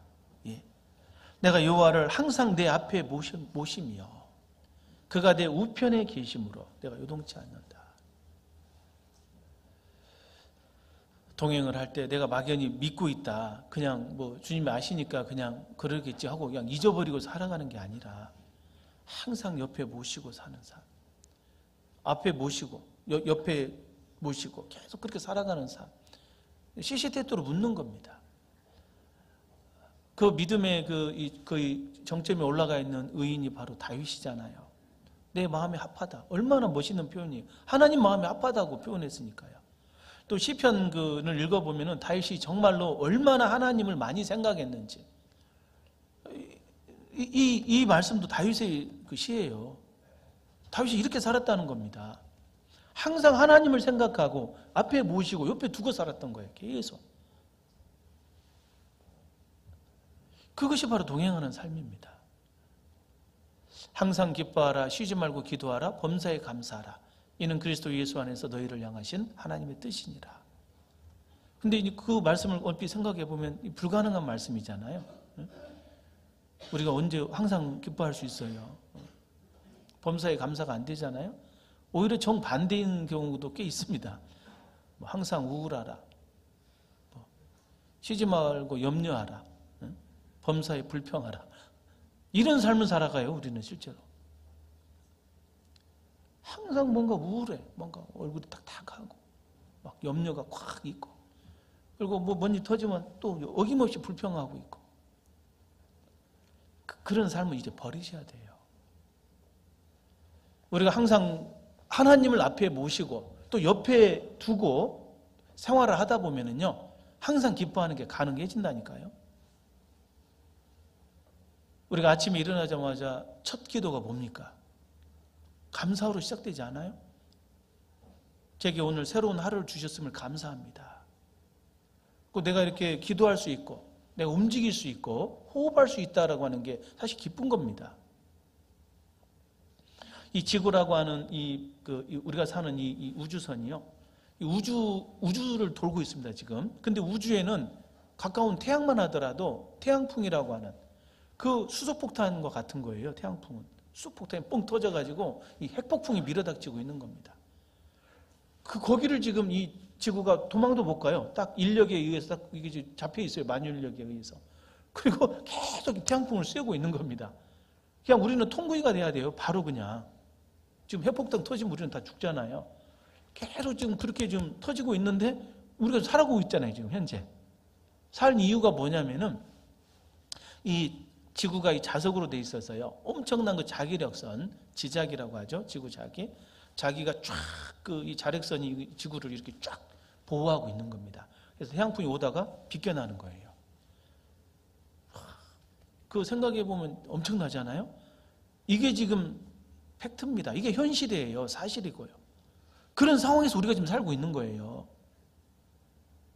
어떤 분은 뭐 하루하루가 뭐 지겹다, 뭐 이렇게 막 힘들다 이러시는데 뭐 몰라서 그래요.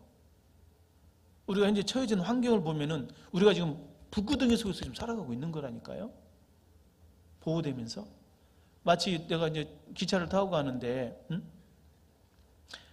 뭔가 지금 잠 자다가 눈을 떴어요. 그래서 이제 기차 이 커튼을 열어봤어요. 옆에 밖을 보려고. 했더니 놀랍게도 기차가 지금 막 용광로 속을 지나가고 있네요. 깜짝 놀랄 거 아니에요? 우와, 기차 밖이 완전 용광로구나. 그때 마음으로 대단하다는 생각도 들 겁니다. 도대체 이 기차가 어떤 기차길래 이 용광로 속을 지나가면서도 지금 내가 지금 안 죽고 살고 있을까? 우리는 그 용광로보다 더 뜨거운 그 태양풍 속에서 지금 살고 있다니까요. 완벽하게 보호되고 있잖아요. 육신적으로도 보호되고 있지만은 또 하나는 영적으로도요. 우리가 하나님의 심판이라고 하는 그 죄의 권세, 그 죄의 저주로부터 우리가 계속해서 우리가 사실은 이 어려움이 우리 속에 지금 다가오고 있다고 할 수 있어요. 근데 그것을 예수 그리스도께서 우리를 계속 보호하고 계시잖아요. 언제까지? 우리가 주님 옆에 설 때까지. 끝까지 경고케 하시고 계십니다. 영적으로도 우리가 보호받고 살고 있고, 그리고 평안한 가운데 살아가고 있고, 또 육신적으로도 실제로 불구덩이 속에서 지금 우리가 하루하루 먹고 살고 있고, 이게 감사할 일 아닙니까? 근데 이것을 그런 생각을 안 하고 이상하게 그 마음이 높아져 있어요. 어리석다고 해야 되나요? 옛날에 이스라엘 백성이 출애굽한 이후에요. 그 광야 생활을 하면서 맨 불평했습니다. 맨 불평. 10번에 걸쳐서 불평하죠. 원망하고. 하나님께서 불평할 때마다 징계를 내리셨어요. 그냥 넘어간 적이 없습니다. 하나님 앞에는 불평하는 거, 원망하는 것이 가장 큰 죄거든요. 인간으로서 그 자체가 죄거든요. 왜 불평하냐고. 살아있는 자체가 기적인데요. 마음이 어리석고 높아져 있는 거예요. 그래서 하나님께서는 계속 그를 낮추는 겁니다. 너희를 낮추시며 너희를 시험하사. 계속 낮추고 시험합니다. 왜? 불평하는 거 보니까 계속 높아져 있는 거거든요. 곰곰이 생각해 보면 이스라엘 백성들은 광야에서 안 굶어 죽었어요. 굶어 죽었단 말 없어요, 성경에. 그들은 농사지어서 먹고 살았던 게 아니에요. 하늘에서 그냥 만나가 내린 거예요, 그냥. 참, 요즘도 그랬으면 얼마나 좋겠어요. 우리 형제님들 진짜 피곤한 몸을 이끌고 막 무엇인가 쫓기듯이 나갈 일이 없잖아요. 휴가를 뭐 내냐 못 내냐 하면서 막 휴가 하루도 제대로 못 써가지고 막 그렇게 평생 매어 사는 게 우리 형제님들 삶인데, 그 만나가 내리면 얼마나 좋겠어요. 먹고 사는 문제 끝났잖아요. 낮에는 구름 기둥, 밤에는 불 기둥. 그리고 때마다 어떤 물이 터지고, 원하면 고기가 떨어지고. 근데 계속 원망하며 산다는 거예요. 계속. 이상해요. 신명기 8장에 보면은 너희 의복이 헤어지지 않았고 발이 부르트지 않았다. 의복이 헤어지질 않았어요. 완벽하게 보호됐다는 겁니다. 발이 부러뜨지 않았어요. 그런데 우리가 이제 인간적으로 생각하면 이해는 되잖아요. 그들이 왜 원망했는지. 눈에 보이는 것 갖고 판단하는 거예요. 왜 우리가 왜 그냥 광야에 있냐? 왜 아무것도 없는 이런 사막에서 이렇게 고생하냐? 그것만 생각하고 있는 거예요. 그리고 또 하나는 그래도 애굽에 있을 때는 그 죄 짓는 즐거움이 있었는데 여기서는 죄를 못 지니까 그게 답답했는지도 모르겠어요. 어쩌면. 그러니까 그냥 모세가 십계명 받으려고 올라가자마자 바로 죄 짓잖아요. 음란하고 막 간음하고 우상 숭배하고. 그 죄 짓지 못하는 것이 괴로웠는지는 모르겠어요. 그러나 실제로 살아가는 데 있어서는 전혀 문제될 게 없었거든요. 그런데 계속 원망한 겁니다. 하나님을 보지 못하는 거예요.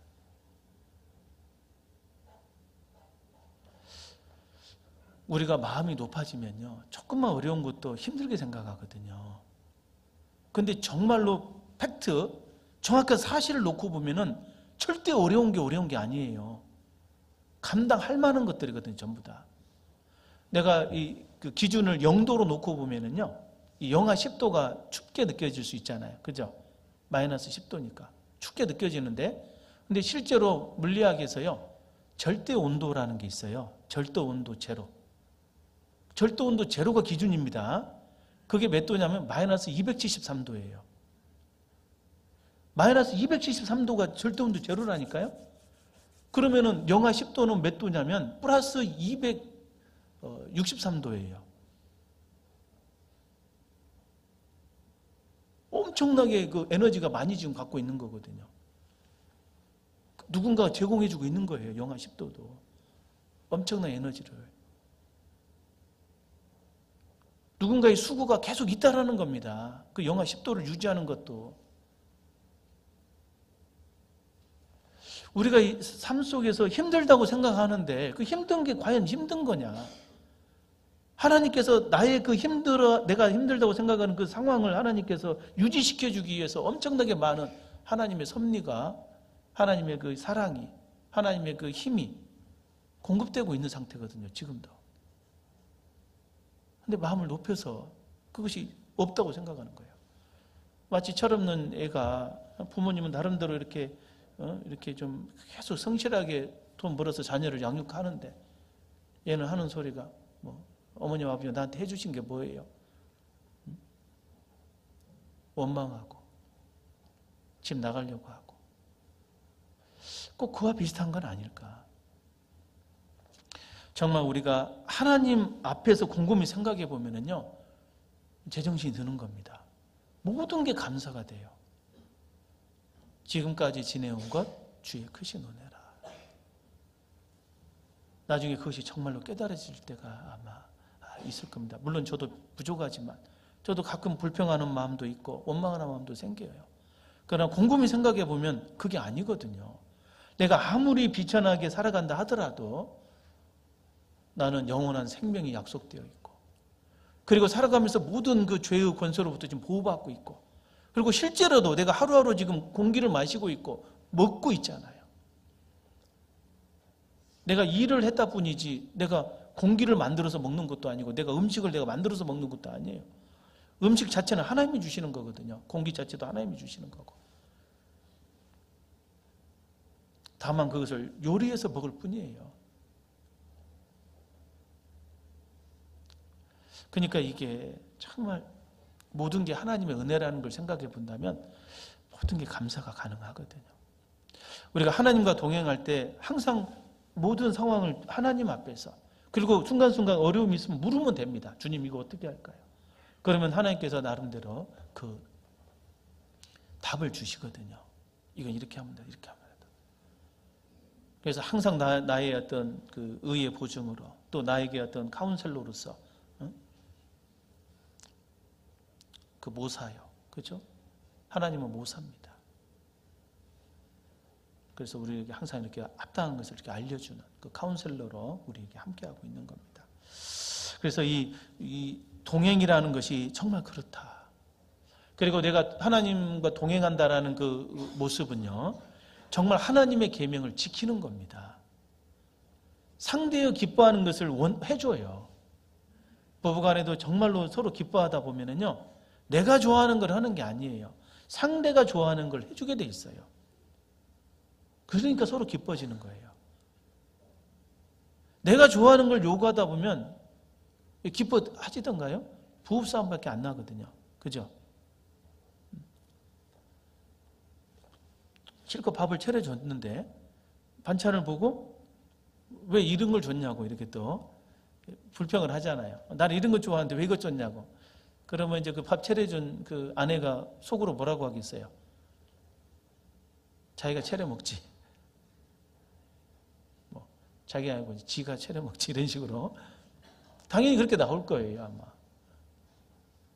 그 마음속에 그 자기 것을 계속 고수하다 보면은요, 고집하다 보면은 상대가 기뻐할 수가 없어요.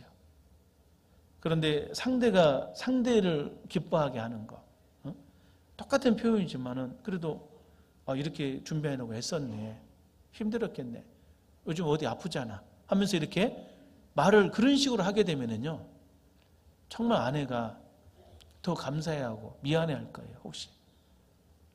그리고 어떻게 하면은 그 남편을 기쁘게 할까 해서 남편이 좋아하는 걸 더 준비할 수도 있는 거예요. 아주 비근한 예인데 그런 겁니다. 상대를 기쁘게 하려고 하는 그 언행, 상대가 원하는 걸 하는 거예요. 사랑하면은 반드시 상대가 좋아하는 것을 하게 돼 있습니다. 그게 원리입니다. 요한복음 14장을 보겠습니다. 요한복음 14장.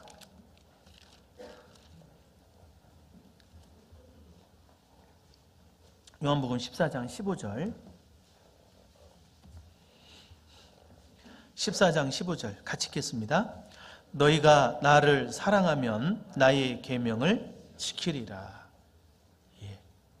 이건 틀림없는 사실이죠. 21절입니다.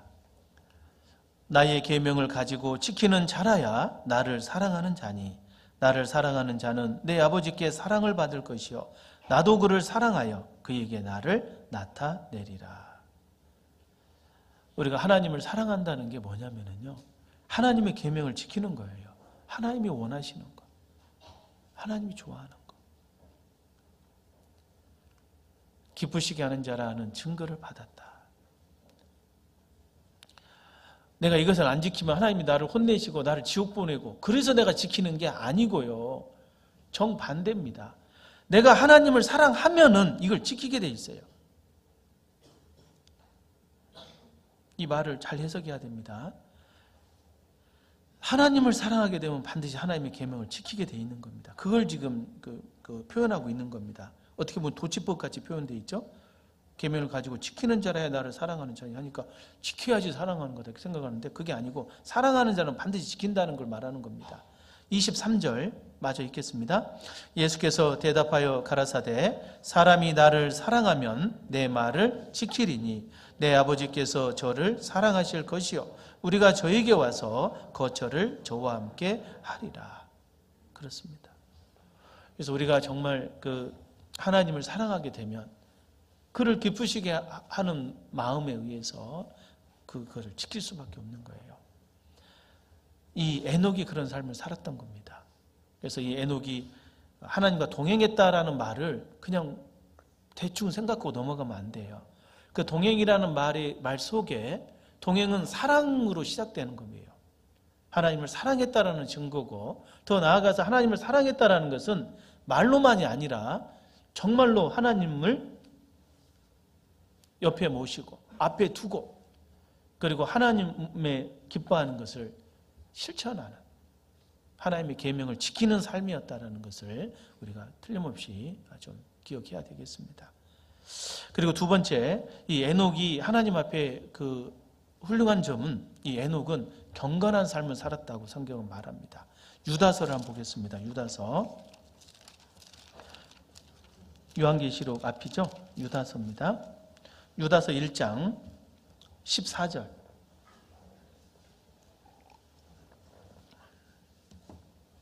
14절로 15절입니다. 같이 읽겠습니다. 아담의 7세손 에녹이 사람들에게 대하여도 예언하여 이르되 보라 주께서 그 수만의 거룩한 자와 함께 임하셨나니 이는 무사람을 심판하사 모든 경건치 않은 자의 경건치 않게 행한 모든 경건치 않은 일과 또 경건치 않은 죄인의 주께 거스려 한 모든 강박한 말을 인하여 저희를 정죄하려 하심이라 하였느니라. 이 유다서 1장에 보면 정말 놀라운 표현이 있죠. 이 유다서의 기록자 유다는요, 예수님의 동생입니다. 지금부터 2000년 전의 인물이에요. 근데 이 유다가 놀라운 표현을 했어요. 이 아담의 7세손 에녹을 언급했던 거죠. 유다는 지금부터 2000년 전이고 이 에녹은 지금부터 몇 년 전입니까? 5300년 전이에요. 그러니까 유다로 보더라도 3000년 이전 분이거든요. 근데 어떻게 유다가 이 에녹의 말을 언급하는데 에녹이 또 놀라운 말을 했어요. 예수님의 재림을 예언했던 겁니다. 이 말씀 속에 가만히 보면 그렇잖아요. 지금요, 아담의 7세손 에녹이 사람들에게 대하여도 예언을 했는데 어떤 예언을 했느냐? 보라 주께서 그 수만의 거룩한 자와 함께 임하셨나니. 이게 지금 재림을 얘기하는 겁니다. 지금. 그래서 이 정말 놀라운 거죠. 근데 이것은 이제 이상하게 보지 말고 이 예수님 그 당시대에는 이 성령 충만한 시대였어요. 그래서 많은 그리스도인들이 다 예언했다라고 사도행전에도 언급되어 있잖아요. 이 유다도 역시 이제 이것을 그 성령의 감동을 통해서 알게 된 거고, 또 그 당시에 어떤 형식으로 이 에녹의 말이 이들에게도 이렇게 연결이 되고 있었던 거예요. 아니면은 이 유다가 그걸 봤든지 어떤 환상 속에서 그 말을 그대로 옮겨서 표현하고 있는 겁니다. 그래서 아담의 7세손 에녹이 이런 예언을 했다. 근데 그 예언 속에 정말 중요한 두 번째 교훈이 뭐냐면은 이 예수님이 재림할 때 세상 사람들이 경건에 의해서 심판을 받는다는 거예요. 경건에 의해서. 우리가 알다시피 초림하신 예수님은 우리를 구원하시기 위해서 오셨고, 재림하시는 예수님은 우리를 심판하기 위해서 오시는 겁니다. 그런데 우리가 이제 심판을 받을 텐데 무엇으로 심판을 받을까? 이게 좀 궁금하지 않습니까? 도대체 우리를 심판하시는 그 주제가 뭘까? 뭘 가지고 우리를 평가하실까? 이게 중요한데 이 유다서에 보면은 바로 예수님께서 우리를 심판하실 때는, 이 재림할 때는 바로 경건이라는 단어를 가지고 심판한다는 겁니다. 이게 아주 중요하죠. 특히 말세를 살아가는 우리 인생들이 이 성경의 예언을 통해 교훈을 받자면은 우리는 갈수록 경건치 않은 삶을 살아가요. 경건의 모양은 있으나 경건의 능력은 부인하는 자니에요.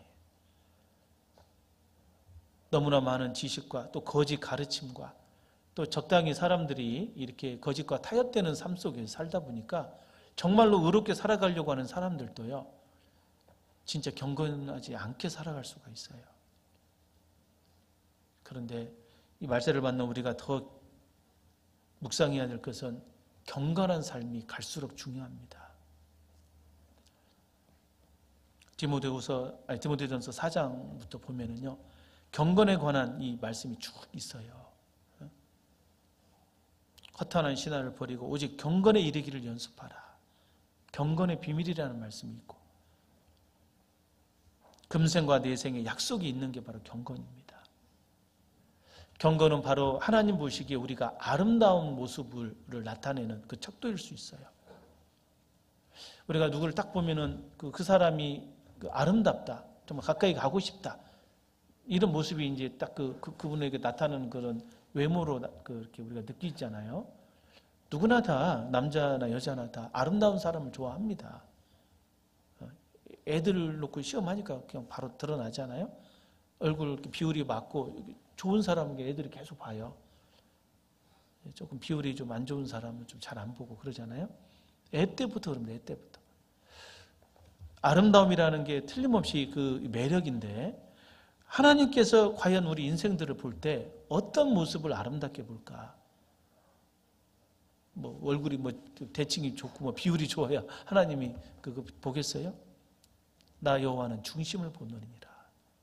하나님 앞에 그 중심이 경건한 사람이 있어요. 경건한 사람. 그 중심이 경건한 사람이 틀림없이 하나님 앞에 더 아름답게 보일 게 틀림없습니다. 이 에녹은 바로 그 경건을 심판할 것을 이렇게 경고했습니다. 그 얘기는 에녹이 실제로 경건한 사람이었다는 걸 알 수가 있어요. 왜 그러냐면은 성경에서 어떤 예언할 때 어떤 심판에 관해서 이렇게 얘기를 하는 사람은 그 심판에 관한 그 시험을 통과한 사람이에요. 그래서 그것을 얘기할 수 있는 거예요. 마태복음 10장을 한번 볼까요? 마태복음 10장.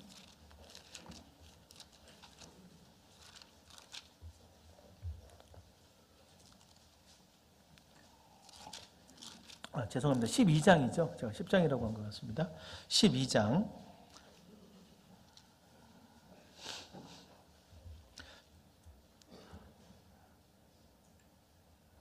41절, 42절입니다.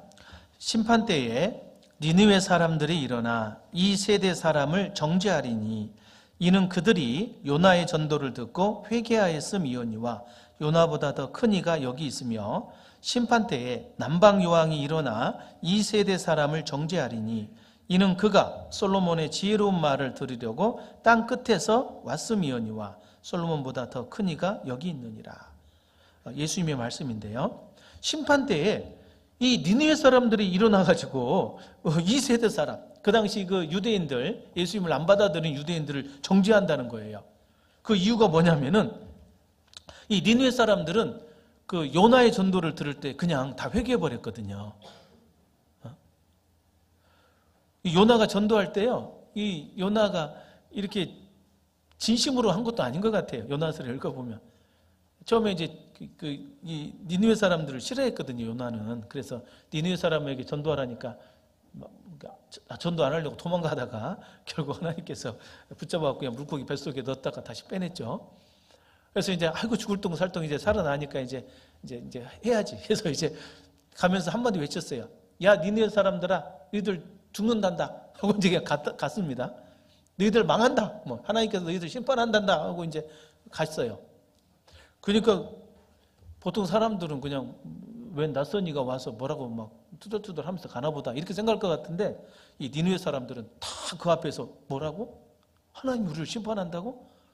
물고기 뱃속에서 나오니까 틀림없이 선지자 같은데 왕부터 시작해가지고요. 니느웨 왕부터 시작해가지고 모든 사람이 막 거리에 나와가지고 죄를 무릅쓰고 회개한 겁니다. 굉장한 거죠. 근데 이 예수님 시대 때는 예수님이 가면서 집중 얘기하고 그리고 옆에서 제자들도 다 얘기하고 믿을 만한 증거를 보여주고 이적을 보여주고 그리고 절대로 사람이 할 수 없는 천국에 관한 얘기를 하고 또 성경 구약의 예언들을 그대로 설명해서 풀어서 설명하고 그런데도 안 믿는 거예요. 그러니까 이 니느웨 사람들이 막 지적한다는 거죠.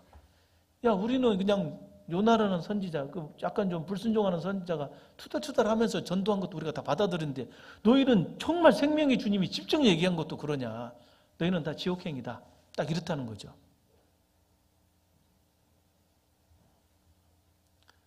이 남방 여왕도 마찬가지잖아요. 이 시바 여왕이라는 그 여인이 그 솔로몬이 지혜롭다 이 얘기를 듣고 솔로몬의 말을 들어보려고 그 먼 곳에서 막 보물을 가지고 온 겁니다. 그 지혜로운 말을, 하나님의 말을 좀 들어보려고. 그 진리를 추구하는 마음이죠. 어떻게든 들어보려고. 이걸 보면은요, 정말 그 요즘 그 우리가 전도하는데 말씀 안 듣는 분들 아마 틀림없이 심판 받을 거예요. 틀림없이 그때 이 니느웨 사람들 그리고 남방 여왕이 아마 지적할 겁니다. 요즘 사람들이 나중에 지옥 갈 때 그럴 거 아니에요. 우리는 복음의 말씀을 못 들었습니다. 우리에게 전해준 사람이 없었습니다. 그러면 뭐라고 할까요? 야, 니네 집 옆집에서 구역 집회 하더라. 맨 플랜카드 걸어놓고 거듭나야 된다는 말 못 들었냐? 이 남방여왕이 그럴 거예요. 나는 전에 들은 얘기 속에 하나님의 말씀이 있다고 해서 나는 모든 걸 다 보물을 들고 들으려고 갔다. 그렇게 진리의 말씀이 있는데도 찾지도 않고 구하지도 않고 그들은 다 지옥이죠. 이와 같이 왜 이 니느웨 사람과 남방 여왕이 그들을 정죄한다고 얘기했냐면은 그들은 그 상황을 통과한 사람들이거든요. 그것을 말할 자격이 있는 사람들이거든요. 이 얘기는 곧 이 아까 요나가 예수님이 재림할 때 경건으로 우리를 심판한다는 것을 강하게 말씀한 것은 바로 요나 자신이 경건한 삶을 살았기 때문에 그런 겁니다. 그리고 깊이 생각해야 될 것은 요나에 관한 내용이 히브리서에 잠깐, 그리고 아까 봤던 창세기 5장에 잠깐, 그리고 유다서 1장에 잠깐 있어요. 근데 유다서에서 밝히고 있는 경건이라는 주제가 너무너무 중요하다 보니까 요나가 그것을 얘기를 한 겁니다, 또. 그래서 우리가 첫 번째는 하나님과 동행하는 삶이 가장 중요하고, 그리고 두 번째는 정말 하나님 앞에 경건한 삶을 살아가야 된다는 것이 중요하다는 것을 좀 교훈 받았으면 좋겠습니다. 그리고 세 번째, 마지막은 이 요나는, 죄송합니다. 잠을 잘 못 잤나요?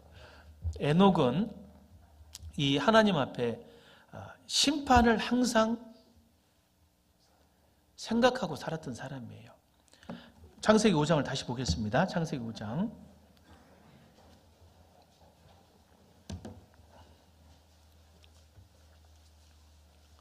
창세기 5장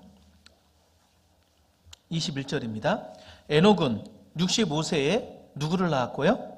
무두셀라를 낳았고, 무두셀라를 낳은 후 300년을 하나님과 동행하며 자녀를 낳았다. 예, 그가 365세를 향수하였다. 이 에녹은요, 그 당시 약 천수를 누리는 시대잖아요. 900살 넘게 살고. 근데 그때 365세를 향수하고 가셨다는 얘기는 지금으로 말하면 요즘 이제 90세, 100세 시대니까 30대에 가셨다는 말과 비슷한 겁니다. 지금 시대로 말하면. 얼핏 생각하면 대단한 겁니다, 에녹은. 이미 30대에 하나님 앞에 더 이상 배울 게 없는 거예요, 이분은. 놀라운 거잖아요. 우리는 30대 아직 장가도 못 가가지고 이제 고민하는 경우가 많은데 이미 인생의 모든 이치를 깨달은 거예요, 이 에녹은요, 30대. 그런데 이 에녹이 이 무두셀라를 낳았다는 말씀 속에 참 놀라운 거죠. 이 무두셀라를 낳고 나서부터 하나님과 동행을 한 겁니다.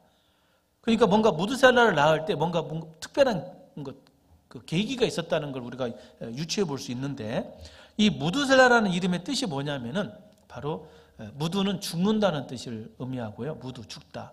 셀라는 보낸다라는 뜻이에요. 그러니까 무슨 얘기냐면 이 아이가 죽게 되면 하나님께서 뭔가를 보낸다라는 그 의미입니다. 실제로 이 무두셀라가 죽자마자 홍수 심판이 왔어요. 아마 에녹은 어떤 계기를 통해서 하나님이 홍수를 내린다는 것도 아마 봤을 게 틀림없어요. 의인이었기 때문에.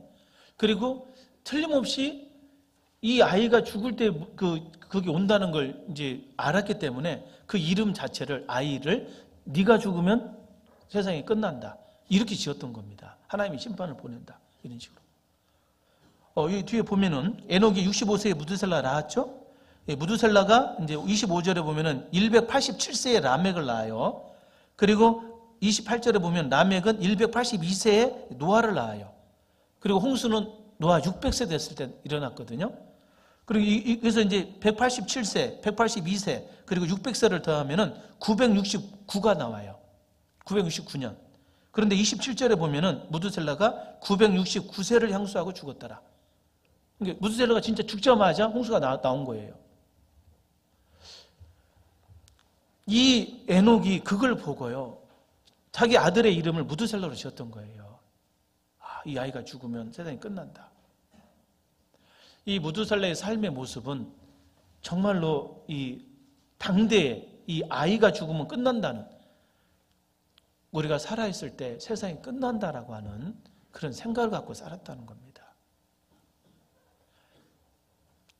우리가 이 전도집회 때만 말세의 징조를 보는 게 아니고요, 실제로 우리의 삶 속에서 항상 주님이 내 때에 오신다, 우리 아이들이 죽으면, 혹은 내가 세상 죽으면은 세상 끝난다라는 마음으로 세상을 살아가는 게 맞는 겁니다. 2000년 전에 예수님 당시대에도 제자들이 물었어요. 예수님 도대체 언제 오십니까?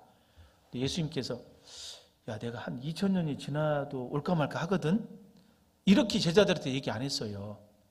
제자들한테 하신 말씀이 마태복음 16장 같은 거 보면은 여기 섰는 사람 중에 인자가 올 것을 볼 자도 있느니라.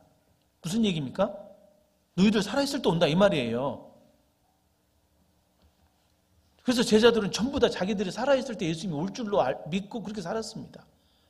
그런데 그것이 잘못된 믿음이냐? 아닌 겁니다. 그 믿음이 좋은 믿음이에요. 실제로 하나님 앞에는 1000년이 지나간 어제다. 그리고 하루가 1000년 같은 이 한 가지를 잊지 말라. 지금 2000년 지났지만요, 하나님 앞에는 이틀 지난 것과 같은 거예요. 사람이 죽음을 맞게 되면은 음부에 갇힌다고 돼 있잖아요. 구원받지 못하는 사람들. 그런데 이 블랙홀 같은 데 가보면은 물리학적으로 보면은요, 상대성 이론에 그런 게 있어요. 시간이 천천히 갑니다. 밀도가 엄청난 곳에는, 질량이 엄청난 곳에는요, 이 시간이 천천히 가버려요. 그러니까 2000년 전에 죽은 분도 쭉 들어가서 지금 가다가 쓱 하면서 천천히 가고 있고, 어제 죽은 분도 쫙 들어가서 쫙 같이 있는 거예요, 지금. 그 예수님의 말씀이요, 거짓이 아니라는 거예요. 그리고 실제로 이 사도 요한에게는 말세를 미리 보여줬고, 재림하는 모습도 이 바울도 보고 그랬잖아요. 우리가 신앙생활을 할 때 사실은 멀리 있는 게 아니에요. 예수님의 재림이 바로 내 때에 온다. 내가 죽자마자 바로 예수님이 온다라고 보시면 맞아요. 아니, 우리는 사실 살아서 예수님을 만날 그런 지금 시대에 살고 있습니다. 시대적으로 보더라도.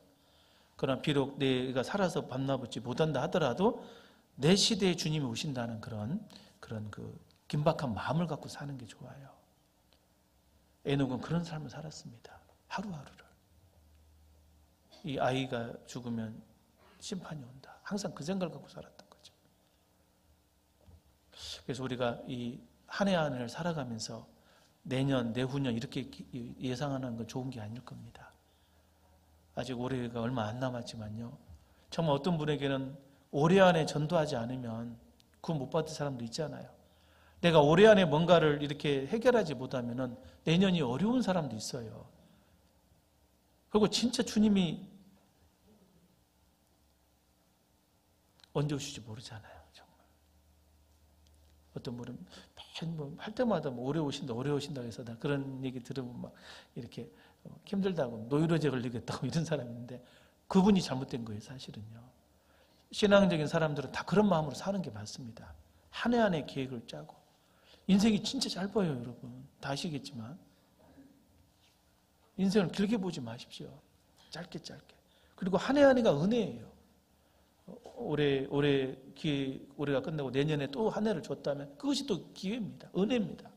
은혜 안에서 또 한 해를 잘 살고 그렇게 사는 것이 우리가 이 세상에서 정말 에녹과 같이 살아가는 삶이 아닐까 싶습니다. 그래서 오늘 에녹의 삶을 이렇게 돌아보면서 가장 중요한 것은 하나님과 동행하는 삶, 그리고 두 번째는 이 경건한 삶, 그리고 세 번째는 정말 이 심판을 항상 예비하고 사는 삶, 이런 삶이 에녹을 통해서 우리가 꼭 받아야 될 교훈이라 생각합니다. 믿음의 사람 중에 정말 산채로 죽음을 보지 않고 하나님께 갔던, 그 하나님을 기쁘시게 했던 그 에녹의 삶을 우리가 꼭 본받았으면 좋겠습니다. 기도하겠습니다. 주님 감사합니다. 저희를 구원하여 주시고 또 우리를 하나님의 사람으로 온전케 하시며 또 그리스도의 형상으로 덧입혀 주시는 은혜 진심으로 감사합니다. 앞서간 믿음의 선진들의 삶을 통하여 참으로 하나님이 어떠한 사람을 기뻐하시고 또 어떤 사람을 더욱더 가까이 하기 위해 데려가시는지를 생각해 봅니다. 우리에게 주어진 이 세상에서의 삶이 참으로 주님이 없다라면 저주받은 삶일 수밖에 없을 겁니다. 그러나 우리가 주님을 앞에 모시고 또 내 옆에 두며 항상 주님과 동행하는 삶을 살아갈 수 있기를 원하옵고 주님을 기뻐하는 가운데 또 주님으로 만족하고 경건하게 또 주님 만날 날을 항상 고대하며 하루하루를 살아갈 수 있도록 인도해 주옵소서. 우리 구미교회를 통해서 주께서 이루고자 하시는 모든 계획이 순적히 이루어질 수 있기를 원합니다. 우리 목사님의 건강과 또 모든 앞의 행보도 주님께서 함께해 주셔서 더욱더 주님과 주님의 은혜 안에서 또 허락하신 은혜 위에 더 필요하고 풍성한 은혜로 채워주시기를 간절히 원합니다. 모든 것 자비하신 주 성령님의 은혜와 그 인도의 손길에 부탁드리며 저희를 사랑하시는 예수님 이름 받들어 감사하며 기도드리옵나이다. 아멘.